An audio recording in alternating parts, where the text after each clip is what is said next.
Welcome to Kammasani presence. నేను మీ రాధిక. ఈరోజు రవ్వ చెగోడీలను తయారు చేసి చూపించబోతున్నాను. టీ తాగడానికి ముందు, పిల్లల కోసం స్నాక్స్ ఏదైనా చేయాలి అన్న, కిట్టి పార్టీలకు, ట్రావెలింగ్కి, అందరు కూర్చున్నప్పుడు టైంపాస్కి ఏదో ఒకటి తినాలి అనిపిస్తున్నప్పుడు ఇవి తయారు చేసుకున్నారు అని అంటే చాలా టేస్టీగా ఉంటాయి. తయారు చేసుకోవడం కూడా చాలా సులభం. మరి ఎలా తయారు చేసుకోవాలో చూద్దాం. ముందుగా పెసరపప్పుని ఒక అరగంట పాటు నానబెట్టుకోవాలి, లేదా మినిమం ఒక 10 నిమిషాలైనా సరే నానబెట్టేసుకోవాలి. ఇప్పుడు స్టవ్ మీద ఒక వెడల్పాటి గిన్నెను పెట్టుకొని దానిలో 3 గ్లాసుల వరకు వాటర్ని యాడ్ చేస్తున్నాను. అంటే 1 కప్పు రవ్వకి 3 కప్పుల వాటర్, అలా 1:3 రేషియోలో రవ్వ వాటర్ని తీసుకోవాలి. వాటర్ కాస్త వేడైన తర్వాత నానబెట్టుకున్నటువంటి పెసరపప్పును వేసుకోవాలి. మొత్తం నానబెట్టిందల్లా వేసుకోవాల్సిన అవసరం లేదు. ఎంత పడుతుందో కొంచెం సుమారుగా చూసుకొని వేసుకోవచ్చు. తగినంత ఉప్పు, 1.5 టేబుల్ స్పూన్ల కారం, కొంచెం పసుపు, కాసిన్ని చిల్లీ ఫ్లేక్స్, 1 స్పూన్ జీలకర్రని వేసుకోవాలి. ఈ ఉప్పు కారాలన్నీ కూడా మీరు తీసుకునే క్వాంటిటీని బట్టి అడ్జస్ట్ చేసుకొని వేసుకోవాలి.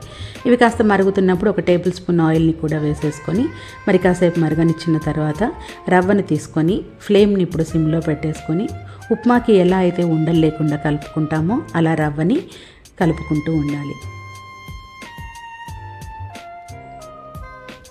రవ్వ వేయడం అయిపోయిన తర్వాత, కలిపేసుకున్న తర్వాత, కాస్త దగ్గర పడిన తర్వాత ఇప్పుడు 1 గ్లాస్ రవ్వకి 1/2 గ్లాస్ వరకు బియ్య పిండిని తీసుకొని వేసుకోవాలి. ఇప్పుడు ఫ్లేమ్ని సిమ్లోనే పెట్టుకోవాలి.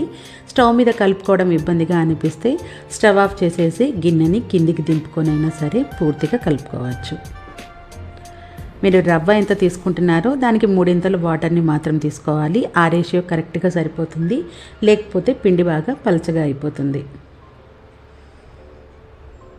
రవ్వలో సగం బియ్య పిండిని తీసుకోవాలి.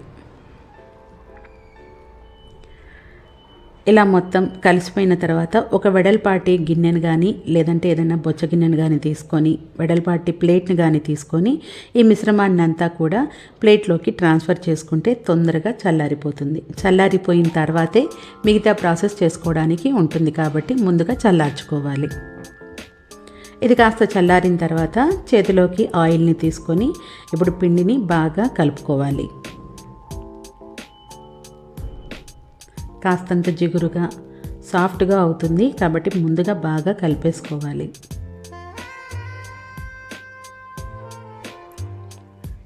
తర్వాత ఒక ఉండగా చేసుకొని పక్కన పెట్టుకొని, చేసుకునే ఉండని మాత్రం ముందు పెట్టుకొని మిగతాది కవర్ చేసేసుకోవాలి.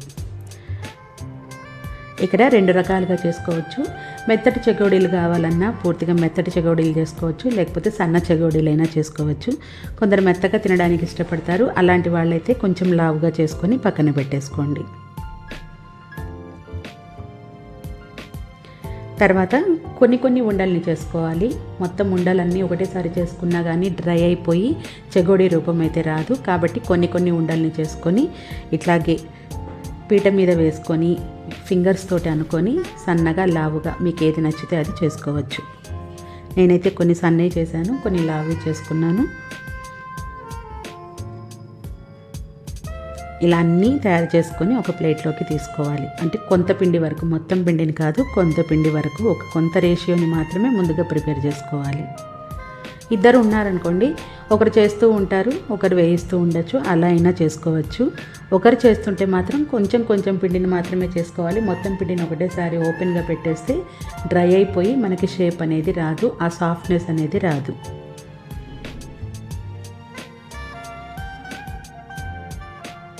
ఇలా కొన్ని వరకు తయారు చేసుకొని పక్కన పెట్టుకున్న తర్వాత ఇప్పుడు స్టవ్ మీద బాండీని పెట్టేసుకొని ఆయిల్ని హీట్ చేసుకోవాలి. మీడియం టెంపరేచర్లో ముందు హీట్ చేసుకోవాలి. ఆయిల్ వేడెక్కిన తర్వాత చేసుకునేటువంటి చెగోడీలను వేసుకోవాలి. కొంచెం లావుగా చేసుకున్న చెగోడీలన్నీ ఒకసారి ఫ్రై చేసుకోండి. సన్నగా చేసుకునేవన్నీ ఒకసారి ఫ్రై చేసుకోండి. అన్నీ ఒకటే రకంగా చేస్తే మాత్రం ఏ ఇబ్బంది లేదు. బట్ ఇలా 2 రకాలుగా చేసినట్లయితే 2 వేరువేరుగా ఫ్రై చేసుకుంటే ఈవెన్గా ఫ్రై అవుతాయి. బాండీలోకి వేసిన తర్వాత ఒకవేళ అతుక్కున్నా కానీ ఫ్రై అయిపోయినప్పుడు విడిపోతాయి, అతుక్కుంటాయి అనే సమస్య అయితే ఏమీ లేదు. మంచి గోల్డెన్ కలర్ వచ్చేసిన తర్వాత బయటికి తీసేసుకోవాలి. వేసుకున్నప్పుడు మాత్రమే మీడియం టెంపరేచర్లో పెట్టుకొని తర్వాత కాస్త వేగాయి అనుకున్నప్పుడు హైలో పెట్టేసుకొని ఫ్రై చేసుకుంటే ఈవెన్గా ఫ్రై అవుతాయి, చక్కగా క్రిస్పీగా ఉంటాయి. అంతేనండి. ఇలా తయారు చేసుకున్న వాటన్నిటిని కూడా ఫ్రై చేసేసుకుంటే ఒక వారం రోజుల వరకు చక్కగా నిల్వ ఉంటాయి. టేస్టీగా చాలా బాగుంటాయి. తప్పకుండా ట్రై చేయండి.